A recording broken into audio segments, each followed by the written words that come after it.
Bonjour, je suis Mickaël Matissia. Chez SSNC Intralinks, nous suivons de près l'augmentation récente des deals M&A cross-border. Il y a quelques semaines, le podcast de Deal List recevait Janan Crozier, associé et responsable M&A Monde chez Baker McKenzie, pour évoquer les moteurs de cet optimisme malgré des tensions géopolitiques persistantes et une augmentation de la réglementation. Notre nouveau rapport 2026 sur le M&A cross-border, enrichi de données de PitchBook, apporte un nouvel éclairage à ce sujet. L'un des principaux enseignements du rapport, le marché est aujourd'hui porté davantage par la taille des transactions que par leur nombre. Le volume mondial de deals décroît de plus de 20% par rapport à 2025, et pourtant près de 60% de la valeur totale des deals de l'an dernier a déjà été enregistrée. En moyenne, la taille des transactions atteint son plus haut niveau depuis 10 ans.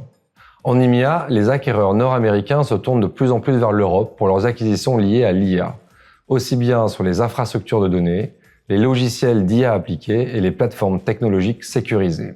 Le focus corporate du rapport montre également que les acquéreurs stratégiques représentent près de 75% des capitaux investis en M&A à l'échelle mondiale depuis le début de l'année, contre moins de 60% en 2025. Les fonds se retirent des plus grandes opérations cross-border.